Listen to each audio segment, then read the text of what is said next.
Hello, everyone. Welcome. It is Tuesday for time for our sew along. Tonight, we're going to be doing block number 26, and we'll talk about that in just a minute.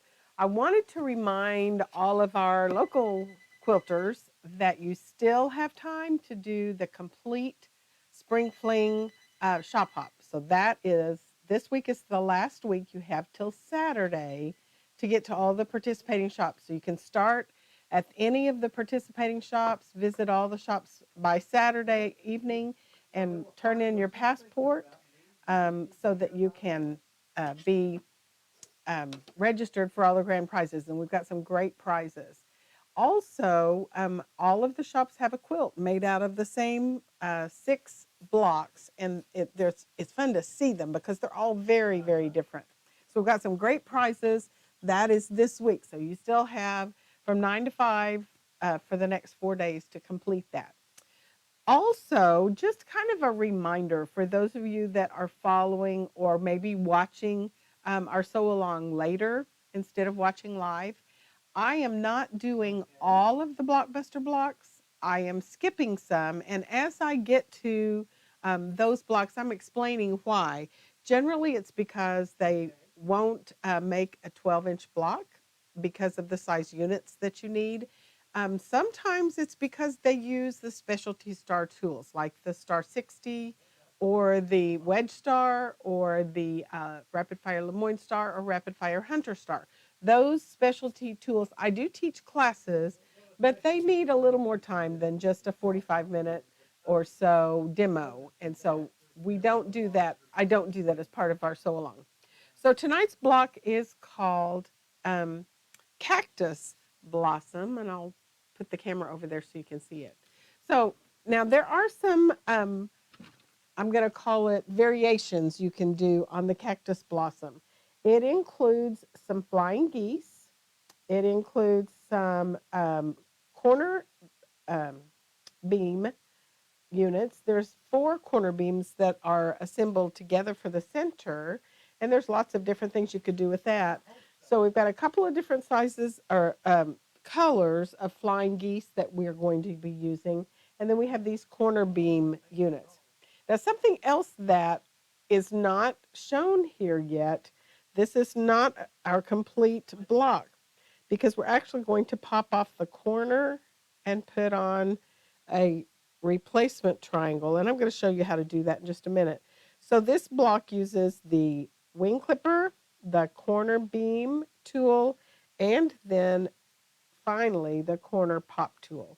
So it creates a really cool looking block. And I'm going to show you some different ways you could lay out your block to get a completely different look. So the first thing we're going to do is review just a little bit the flying geese. Now I've actually already made more of the flying geese in the dark blue color. And so I've got that ready to trim, and we'll be talking about that. But just for a review, if this is your first time to see the wing clipper in action, um, what you're going to do is start out with, I'm just going to lay these aside out of my way. You're going to start out with 4 small squares and 1 large square. And I've actually used the magic wand to draw my stitching lines on so that I am just going to stitch on the line. So I have my Quilter's Magic Wand. There's an etched line on the magic wand that draws from corner to corner, or that you line up corner to corner, and then I draw on both sides of the line. So I actually, if you've watched me very much, you know that I have a magic wand that I broke in half. And of course I can't put my hand on it. There it is. Because for this small square, this is easier for me to handle. I have to have this one because sometimes my squares are bigger, but for these smaller ones, I like to use the shorter version. So I actually have 2 of these because I broke one in half and I got 2 pieces. So I'm going to take this to the sewing area and we're going to walk through the process. So I see our Georgia friend and our Florida friend. It's always fun to see all the people that are here with us. That's not very helpful. Let's get you over here to the needle. And let's turn off the light because it just glares at you. So I am going to show you when I am doing flying geese. Now, some people go ahead and position 2 squares on and then start sewing, or they may even get their squares positioned and then they pin them on so that they hold in place. I don't pin them, but here's what I do. I start out by putting the first small square up in the corner. This is a step that you don't want to skip. You want to leave 2 or 3 threads of this back square showing. You kind of scoot toward the center with your smaller square. That gives you the room you need for trimming when it gets to the point that you're trimming your geese. And I sew a little more than halfway across. I'm going, oh, there's a Missouri friend and another Florida friend. Um, okay, so it's allergy time, just so I, you know, but I am better. I just still kind of sound like I have allergies. So I get the first, mostly half, maybe a little more of the first square down, and then I position the second one. And I also want to remember to leave my space here at the on the back square so that it shows. And I get my square underneath my needle that way. And of course, if I'm doing both of the different colors of geese, I would go ahead and grab the other one and feed it through. I've already stitched it, so I'm just doing one. But assembly line sewing is always more efficient. You're doing more than one thing at a time. So when I get to the other side, I'm just going to park my needle in a fabric tag. And I'm going to take my flying geese fabric, and I want to find something that is wide enough to protect my fingers. I don't want to use my quilter's magic wand for cutting because I would be sure to have a problem, and I don't want to have to stop and go find a Band-Aid. So there are the first triangles. I'm just going to finger press that back. I like to finger press those so that way I can get the seams headed in the right direction before I ever put the iron down. So Deborah says she does sometimes forget to leave those few little threads. And if you've done that, it is very quickly apparent why you needed to leave them because you just don't quite have enough room for trimming at the end of the process. So I've got these ready to go and I've got my iron hot. Just going to let the iron sit there and grab my acorn pressing pin. And we did a scientific experiment. I was sewing with some other girls a couple of weeks ago, and one lady was using a clapper, and another lady was using the acorn pressing pin. So they decided they were going to compare and see if there was any difference. And they quickly decided this was much flatter, and the other lady ended up buying an acorn pressing pin and solution as well. So now here is the last 2 squares, and I'm going to put them on my, they kind of look like half of a heart. So let's go back to here. And I like to feed through the corner first. It absolutely would not matter if you wanted to turn around and go this direction first. I just tend to do this because it reminds me that when I put this square up in the corner, I still want to leave that little bit of room so that when I stitch that, I don't end up with a problem. And I'm just going to stitch right down the line. And assembly line style, I'm going to grab the next one. And you can see why I don't bother to pin. I can control 1 square at a time, and that's really all you have to worry about. And I just hold on to it and keep it in place as I feed it through. When I get to the last unit that I'm working on, I just turn and stitch across the end and come back. Now, if you like to pin, go right ahead. I just tend to not take the time to do that. But some people, they prefer that. So we're going to go just right down the line. And if you've watched me very much, you know that I actually, my needle rides right on the inside of the line that I've drawn. I can see that you're not really seeing what I'm sewing. Say that again. Oh,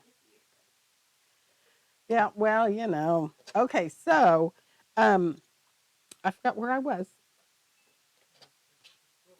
Cliff says you're at Sager Creek Quilts.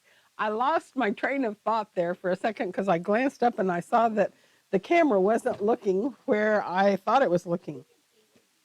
Okay, Tony says you could see enough that you understood what I was doing. So I'm just going to grab something that I can cut against and cut those apart. And once I do that, I have 4 flying geese. They're a bit oversized, which is the way I like it because now I can trim them.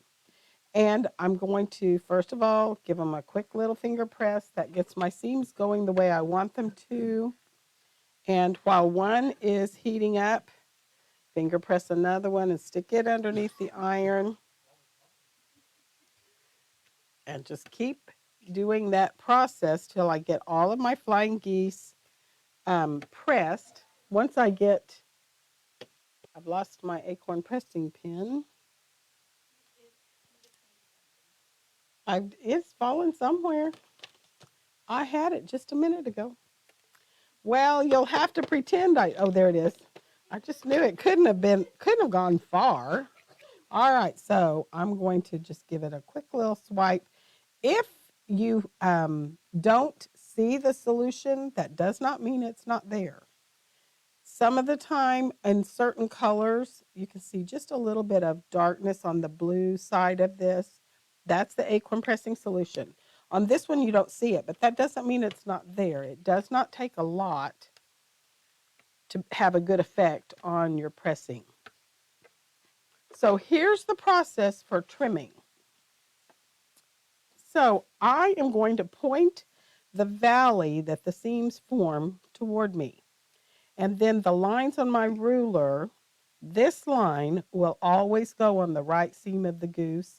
One of these lines will go on the left seam of the goose. And it will be the line that matches up with the size I'm after. So this is a 2x4 goose. That means I need to trim it to 2.5 by 4.5. I'm going to put this line on the right seam. This line that's connected to the 4.5-inch rectangle right there, that's going to go on the left seam. And when I get it in place, it basically will disappear, probably for your vision because, oh, let's get that glare gone. There, that might be better. So I have this line lined up with my right seam.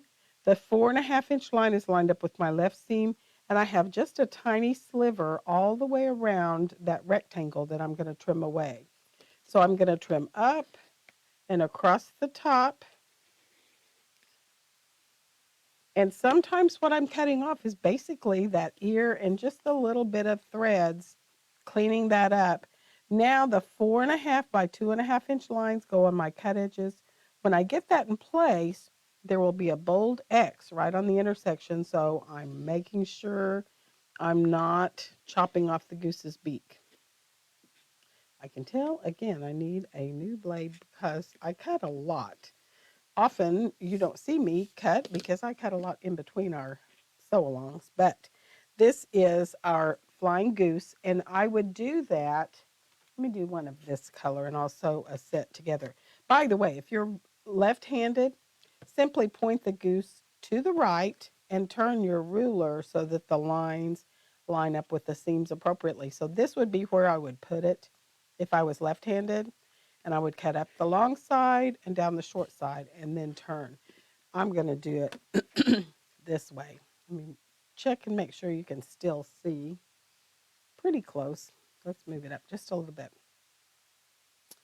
So once you get this in place, you're going to trim up and you're going to trim over. And you may like Invisigrip. I don't use it. If I'm choosing. Sometimes my rulers have it on there and I just leave it on there. But generally, I like to be able to slip and slide my ruler into place and then hold it down and cut. So there are two of my geese. So I'm going to put them together in pairs. And so I'll stitch this pair for you. I'm not going to take the time to trim these. I can do that later.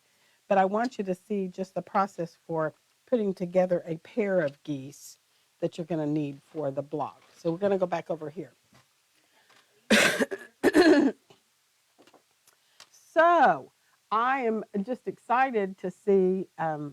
I have somebody from Australia. I don't know if she's there now or if she's from Australia here in the States watching, but that's always exciting. Now, when you put together your geese for your block, you want to make sure that you put them in the order they need to be so that they will be the color combinations you want. I want my blue on the inside pointing at the red. So when you put that together, you want to make sure that you flip this over so that the blue is on top. If I do this, my geese are going to be flying the wrong way. If I put my red on top and stitch across here, this is what I'm going to get. Which is okay if that's the combination you're after, but I want the blue in the middle. So I'm going to put that one on top. And I'm actually after this intersection right here, where those two seams cross over. I want to make sure that as I stitch across there, see if I can get it a little tighter so you can see. As I stitch across those two seams, I want to hit that center point where those two seams intersect. So I'm going to get this ready. If you feel the need to pin, you certainly could. I don't, because I've got this part connected where I need it. I've got the first part where I'm going through the needle first where I need it. So I can hold on to that enough to get it underneath my presser foot. And as it's feeding through, then I can adjust the end of that seam. I'm going to stitch to here, and once I get that intersection locked down, then I'm going to make sure that this stays connected the way I want it. The Acorn Company does have a seam aligned glue, and we do sell that. Some people like to use that instead of pinning. I tend to just kind of hold on to things as it feeds through, and I don't have a whole lot of issue with that. But if you have trouble with your seams staying together as you feed them through, seam aligned glue might be a solution for you. So now there are my set of two geese, and I want to press in the direction the geese are flying. So I'm going to press this direction. There is kind of a trend these days for some people to press open, and which you could. I tend to try to be able to press to one direction if I can, because for me it's a little faster. But I press from the front side of the fabric, give it a finger press so that the seams are headed the direction you want them to go before you set your iron down, and then come back with your acorn pressing solution and just give it a little bit of time under the iron.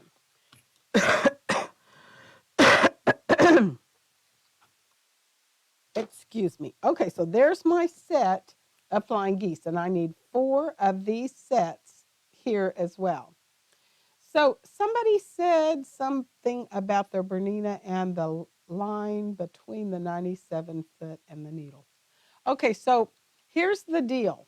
No matter which machine you are sewing on, let me go back to where you can see my face and see the needle. No matter what machine you're sewing on, if you have a patchwork foot, theoretically, on any brand, you should be able to ride with your fabric. We'll just feed this through here. You should be able to ride with your fabric right at the edge of your presser foot. You need to try that, and then you need to measure to see what it actually is measuring. Because there's a tiny line right there on your throat plate, and it's actually right at the edge of this presser foot. But you have to find the spot on your machine where it is your most accurate 1/4 inch seam allowance. And I find that if I can see my fabric out here at the edge, my seam allowance is probably just a little too big, maybe a thread. If I sew, and we'll just do this so you can see me sew, even though this isn't really a seam. If I can't see that, but I know that it's right under that foot, I can pretty well be assured that that's going to be an accurate seam allowance.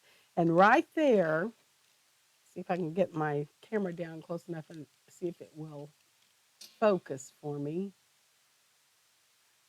See, there's a tiny line right there, but that's just this particular brand. You've got to figure out for the brand you sew on where your best, most accurate 1/4 inch seam allowance.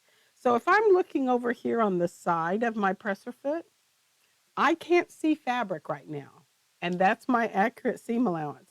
So if, let me go a little bit in.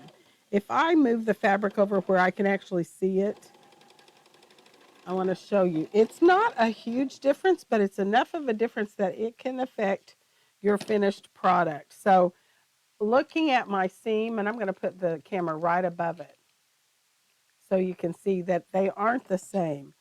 Here is where I was writing right against that line up here at the first part of my seam. And when I got to here, I moved my fabric over just enough that I could see the edge of my fabric on the outside of that foot, and that was too much. So you have to play with your machine and figure out what your best seam allowance is. 97 foot is the foot I use on this particular model, but I know 57 is also a patchwork foot, and 37 on some of the previous models. So you got to kind of figure out for your own machine what your best seam allowance is. So now let's go back to the overhead camera and let's talk about the corner beam unit. So we have 2 corner beams. Let me move these red triangles because I don't need them yet, but I will need them. And we'll put this back here. I will need them eventually. I have got 2 different sizes of corner beam. That's the beam across from corner to corner on a square unit. And in your cutting directions, it's going to give you some sizes of strips and some sizes of squares. The squares are going to actually make the beam, and the strips will be used to make the side triangles. And this has actually got 4 of them stitched together. So there's one of them. And I stitched all 4 of them together. Excuse me. So this is what we're going to do. First of all, you're going to take your squares, and you want them to be stacked nice and neat, or you need to do this one at a time because this is going to be need to be cut properly for it to turn out right. So here's my corner beam tool. If you haven't marked some of the lines on your tool, you need to consider that. I have taken a Sharpie marker and I've got a piece of Scotch tape on the back of my tool, and I just put Scotch tape on the back side and a Sharpie marker and mark so that I highlight those lines so I can quickly find the lines I want to find. Those are all lines that you're going to be using in the process of making your corner beam. So for my corner beam, that's the center unit, I'm using I've highlighted it in blue. It's a dashed line, and that's going right on the corner on the edge of my square, and it even lines up with my 2-inch finished unit, and it tells me I should have cut 3-inch strips and squares, which I did. So I've got 3-inch squares. I've got the dashed line lining up on the edge, and I'm going to make a cut. I'm going to have to get a different cutter. So that's what I cut off. I don't need that for my unit. So I'm just going to move it away. Now I had the dashed line on the edge. Now I'm just going to swivel enough so that this dashed dot line, the center beam trim number 2, I got another one. I think it'll work. If not, I'll just use, I've got 2 or 3 here. The dashed dot line goes on that edge where I just cut, that square, that's where I just cut. And so when I make this cut, that's going to line up and give me Nope, that's not going to work. Let's try this one. Oh my goodness, Tony. I know. This one, oh, I'm just going to make it work. Okay, so I have my corner beams cut that are going to go in my project. So I have to have 4 of those, which I do. So while I'm at it and cutting that same shape, I'm going to go ahead and cut the bigger squares. This is a 4-inch finished unit that I'm cutting. So I'm going to need to start with 5-inch squares and strips. Oh, thank you. So there's my 4-inch finished unit. It tells me to cut strips and squares 5 inches. So your information's right on this tool. You want to stack up your squares so they're nice and tidy and neat and stacked properly, because your cutting needs to be pretty precise on this so that you get the correct angle. So the 4-inch finished line goes on the bottom. The dashed line that I've highlighted in blue goes on the side. And I'm going to make my first cut. And now I'm going to swivel and line up the dashed dot line. It even tells me this is the center beam trim number 2 line. And I've highlighted mine in red. And that dashed dot line goes on my cut edge where I cut away the part I don't need from that square. Line that up, and I make my second cut. I think it's me. I think it's just my arm. So here is my center beam for my 4-inch unit. So I've got some for my 2-inch finished units and some for my 4-inch finished units. Now the next thing I need is my strips for the side triangles. Because I have a mirrored image here, I need to have a strip that is either face to face or back to back. And I have my strip folded so that when I cut, I'm automatically going to get both a right and a left. My first step is just to cut off the end so I have a straight end. This time I'm going after the bold solid line, and it says side triangle trim number 1, and I'm going to line that up. It may or may not line up exactly on the 4-inch finished unit, cut strips and squares 5 inches, but it's still going to work. So there's my 2 sides. Let's take our corner beam pieces, and we're going to separate our side triangles. Let me put this over here so you can see it. And I have all 4 of the center beams lined up, stacked together. So there's my right side and left side. Excuse me, let's put this up here. I want you to be able to see that. There. You want to stack them so they look like they're going to end up being a square. If they don't look like a square at this point, they will not look like a square when you get ready to trim them. By that I mean, it is possible to sew them on that way. It will never work. It will never trim into a square. So you want to lay it out where you can already see how a square could be formed out of that before you stitch. Now I've got one set of my side triangles cut, and I'm going to cut another set, and I'm going to twist my tool around, and I'm looking for a couple of things. There's a little tiny line right down here on the square corner here that says second trim.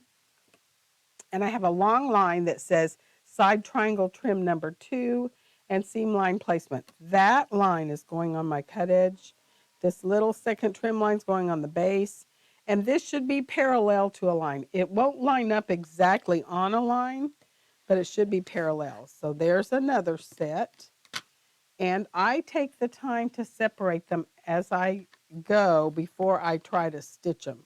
Again, I'm going to the bold solid line.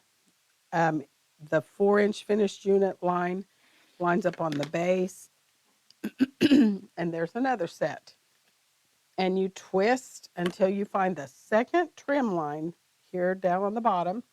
Line up the long side triangle trim number 2 line. And there's another set. So I have cut 4 sets, 4 pairs, and I've stacked them so that when I take them to stitch, they will be lined up the way I want them. I'm going to do the same thing with this one, but I'm going to flip it where the right sides are together. The reason is you can see that better, and it doesn't matter for me because as long as I have them face to face or back to back, bless you, Tony. I promise I didn't sneeze on her. So as long as I have them face to face or back to back, that will work. So there's my square, and the little flat parts go at the pointy end. And I'm going to twist all the way around until I find the second trim line, the seam placement line number 2, and I've highlighted mine in bright pink, fuchsia, purple, or whatever. And I need 4 sets of those. And twist back and forth, cutting those side triangle pairs. I have to have pairs for every center beam. And some people will go across here and cut all of these and then separate all of them. You can do that too. You just want to have them separated like this before you try to sew them together. So I'm just going to set them on top of my tool and carry them to the sewing area just like that. So I've had questions while I had my back turned. Did I answer questions or make sense when I talked about your seam allowance and your testing your own machine?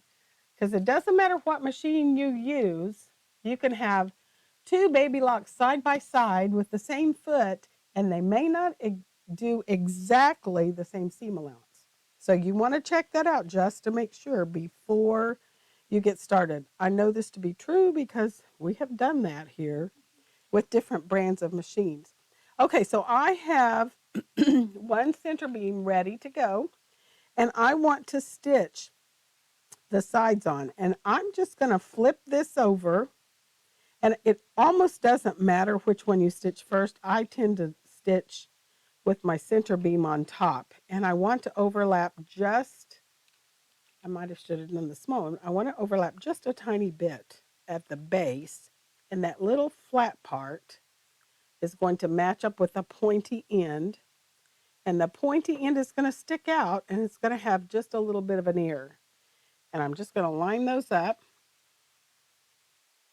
I'm going to stitch. I need a fabric tag though, because I took that out from under my needle. I like to, I know you're not empty.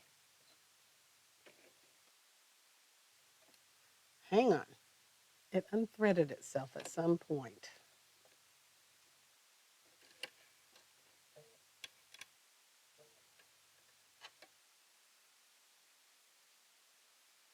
And if you have a needle threader, learn to use it. It's pretty handy, but it is kind of like driving a standard shift car. You gotta hold your mouth just right and do it in the right sequence or it doesn't work very well. So now I'm ready to stitch. I'm just going to stitch off of my fabric tag onto my unit here. And I always try to use my best 1/4 inch seam allowance. And again, if I can see fabric back here at my needle, I'm probably making a little bit too big of a seam allowance, but that's my machine. That may not be true of your machine. So I would grab another one. I'm going to flip this over on top, and I match up at the bottom, leave myself a little ear there, and I'll have a little ear at the tip.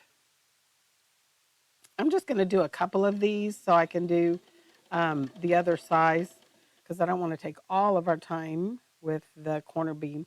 There are great tutorials on the Studio 180 website for how to actually do the process.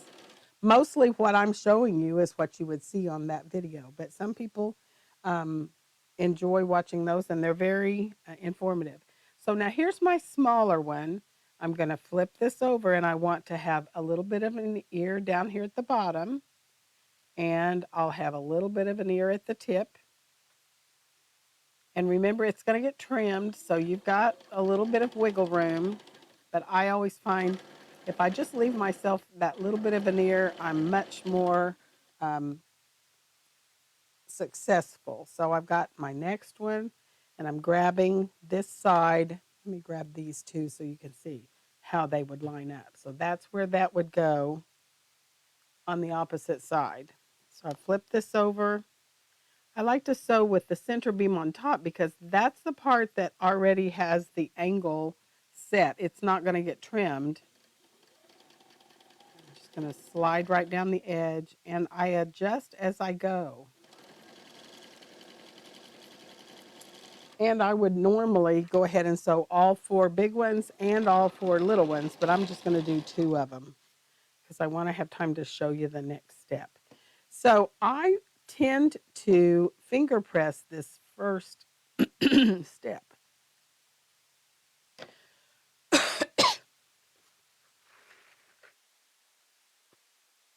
So what I'm going to do is just use my fingernail and flip back toward my side triangle. Now, I don't want to get real rambunctious and just run my finger along that because it is a bias edge.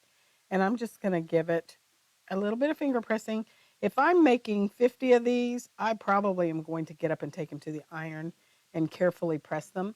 But sometimes I find if I take this to the iron at this step, I distort this bias edge on this side. So sometimes I don't bother to take it to the iron. I just go ahead and get it ready to sew the second side on. Again, I want to have a little bit of an ear sticking out on both ends. There's the ear for the bottom of it.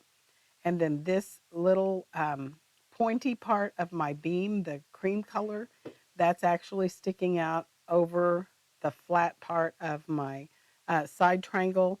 And that just gives me the room I need for trimming later. And we're going to just line that up. And you just want to be consistent on that. And we're going to do the same thing with this one. We'll flip this. And I like to sew again with the cream colored fabric, the center beam on top. It is not going to destroy your unit if you do it the other way. I just like to be able to see this center beam as I feed it through. And again, if you feel the need to pin, you could, or use the acorn seam aligned glue. If you use the acorn seam aligned glue, you don't have to put a lot, just a tiny bit. So I'm going to flip this over. Up at the tip, I'm going to have an ear sticking out. Line that up.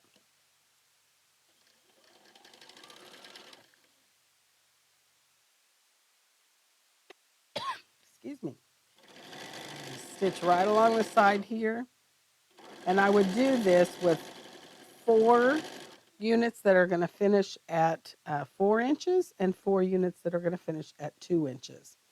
Now, when I pressed, after I trimmed and stitched the 2-inch units together, I did press those open where I put them together, and I'll show you when I get back over to the ironing surface. That way, I felt like they were going to lay down a little flatter. And depending on what you're putting together and how it's going to fall in the block, sometimes pressing open is going to be your better option. Some patterns tell you which way to press. And if you have a reason for deciding not to press it that way, there really are no quilt police. And sometimes you get more success doing it differently than a pattern instructs you to. So that is something to consider. All right, so I have 4 units ready to press. And I will bring this to the ironing surface. Again, I'm going to finger press that seam. This one's already been trimmed. We'll put it over there. And set the iron on it. Get the next one ready. Set the iron on it. And I would do the same thing with the smaller ones. And then I'm going to show you how I would go about trimming it. So we're going to just give this a quick finger press. Get the acorn pressing pin and give it just a little bit of pressing solution. I keep laying it over here where I'm having trouble finding it. So give it just a little pressing solution.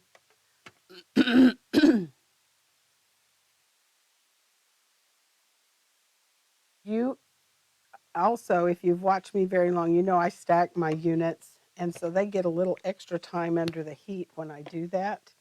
That makes it easier for them to lay down flat. So there are my four corners that I had already trimmed. So let's talk about where you line up. I've got to find my ruler. I used it for a board to carry the pieces over. So there's my tool. I'm actually going to twist this around so that I'm using this corner to trim with. Now, if you're left-handed, you're going to point the pointy end of your unit to the top left, and the two long diagonal lines will line up on the seam like that, and you're going to cut up and over. You also are going to have several things to look for. First of all, there's an intersection where those two long lines intersect. That intersection actually goes right on the pointy end of the center of your center beam. I'm actually not going to try that because I am not left-handed. I'm going to line up here, and I'm going to line up right on those two long seam placement lines. It, in fact, tells me that seam placement lines, and I'm going to trim off. Then I'm going to turn 180 degrees. This time I'm looking for the number in the little point that is my finished size. So my finished size on this particular one is 4. That number 4 arrowhead's going right in the tip of my corner beam. And then I'm also going to be looking for the 4.5-inch lines. That's my cut size. And then there are two little slash marks here on the side just to help me make sure that I've got this all squared up properly. So there is my 4-inch finished corner beam unit. So you would do that to all of your larger ones. For the smaller ones, you're going to line up the first cut just like you do for the larger ones. You're going to line up the seam placement lines up into the corner where that intersection is. Going to cut up and over, and then we're going to turn 180 degrees. This time I'm looking for the 2.5-inch line and the number 2 arrowhead because that's my size. I'm going to line that up, and I'll have two little tick marks right here on the side, little slashes to make sure I'm nice and square, and I'm going to go up and over. So once you get all 4 of these trimmed, you can assemble them. I do pin so that they will line up the way I want them, and I pressed open in between them. But that's what the center unit of your cactus blossom looks like.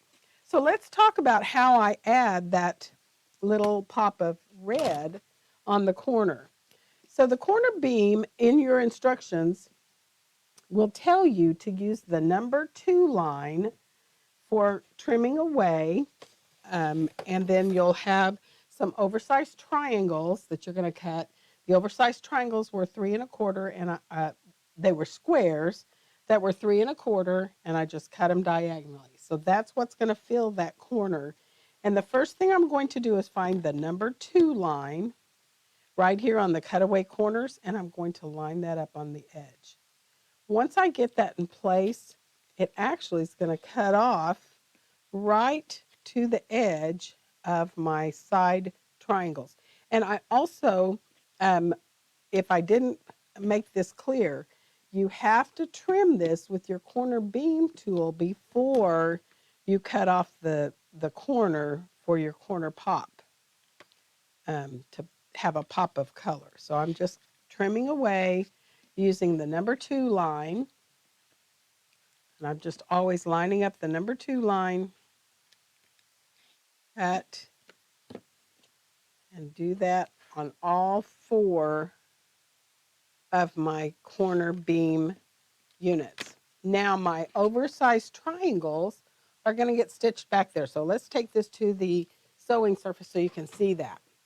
So anybody else have questions that I need to answer?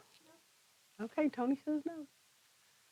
All right, so I've got my corner beam unit where I've lopped off the corner out here, and I've got my oversized triangles that are going to fill that.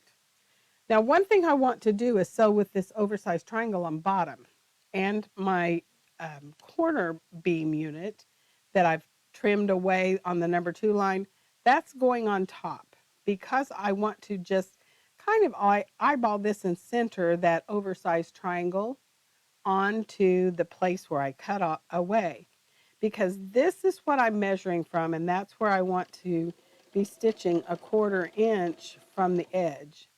So I'm just going to line that up. I'm using my best 1/4 inch seam allowance here, and I'm going to stitch across. I'm going to grab another one, and every time my oversized triangle goes on bottom next to the feed dogs, and my corner beam unit where I've trimmed away the corner of it is going on the top next to the presser foot right there. So I'm just going to line that up. Most of you have probably watched me sew long enough that you know I don't always pin. In fact, I probably don't even often pin, but sometimes it's necessary to get the results you want. But for this, I'm just eyeballing it and centering that oversized triangle underneath my corner beam unit. And I'm just lining up. And I'm looking at this corner beam unit. If the red triangle sticks out a little bit, it's not going to be a big problem. I want to line that up as carefully as possible. But the important one to guide from is the corner beam, my cream color, whatever you chose for that color. And I've got one more. I'm going to line this up. And then we're going to play with placement, because you're going to find this block, you can rearrange the units to create all sorts of different blocks. Just going to line this up, and I'm stitching across the area where I took out that corner. Now I'm ready to take this back to the ironing surface. Now when you're doing the corner pop technique, it's kind of like what we used to call folded corners in some things. I can press this in several different directions. Normally, when you would take a folded corner, it would involve taking a unit that was a square and putting a square. Now, this was precision. I had a specific size here and a specific size square, and I would lay this here and I would sew corner to corner, and then I would flip it back and trim away. With this technique, trimming away the part of this that I don't need and adding an oversized triangle, I have a little more control and precision. But I can press toward the triangle. I can actually press toward the corner beam. Or if you are into pressing open, I could actually press this open. I'm not going to, but I could. So I am going to choose to press toward the triangle. So I'm just going to give it a quick little finger press so that all the seams are going the way I want them to. And I just stack them up, give it a finger press so that I know when I set my iron on it, they're already headed the way I want them to go. So if you're going to use the acorn pressing pin, now would be the time to use it. And I give it just a little bit of solution, set the iron back on it. And now I'm ready to trim my oversized triangle so that I end up with a perfectly filled corner popped corner. So I'm going to use this side of my tool. It has the 1 and 1/2 inch marks on a solid line with the numbers there. And then there's also 1/4 and 3/4 inch lines. They're a dashed dot line. And I would have used the cutaway corners that correspond with those numbers. But I'm using the number 2 line. So all I have to do is find the line with the number 2 on it, line it up. I also want it to be lined up here and here. And I also on this have a little dashed line just in a 4 1/2 inch square So I know that I am nice and square. I want to make sure that that is on the edges appropriately. So there is my popped corner beam, my corner beam. I'm still struggling with this cutter. It's me, I promise. Okay, so there is my number 2 line. I'm lining up on the dash line here and here. I'm going to cut up and over. Well, okay, we'll get it. Then this one, the number 2 line, again, that's your magic number. And if you're using one of Deb's patterns, one of my patterns, one of the certified instructor patterns that uses the corner beam tool or the corner pop tool, it's going to tell you what your magic number is, what line to use. If you're designing your own, I would recommend making a mock-up so that you know for certain the number you've decided to use for your corner pop is the right one. So there are my 4 corner units. So let me show you what this might look like. So my side units are the 2 flying geese. My center unit is the 4 corner beams together. And look how cool this looks. Just that little change, putting that pop of color on the corners instead of having just a plain corner pop. I'll just put these on here just so you can see. See what a difference that makes? Now I want to show you how the block actually appears in the Blockbuster patterns. They have these units turned pointing to the center. See what a difference that makes? Just that one little change. You could also change these, have them pointing to the center instead of pointing out. So that's another option. You could also put this one facing back to the center again and look what it does to the red ring. Now it becomes kind of an octagon instead of a square. So there's another option. You could decide to kind of travel around the center. You've got lots of options for how you put together the blocks using the corner pop and the corner beam and the flying geese. So just because I put mine together one way doesn't mean you have to stick with that, but that's a way to play with the blocks and the units. That's the whole thing we're doing, is playing with shapes. So you have a new group of units to play with until next time. So next time we'll be doing another block. You have 4 more days to be able to complete the Spring Fling Shop Hop. And I'm thinking that I might have covered everything. If I didn't, be sure and call me or email us. If you don't get the emails with the patterns with my cutting instructions and you would like to, just let us know because we can add you to that email list. If you have friends that want to watch, they can find the videos later on our Facebook page or on our YouTube channel. So those are ways you can find us. So till next week, happy sewing. We'll see you live at 5 next week, if not before. Bye-bye.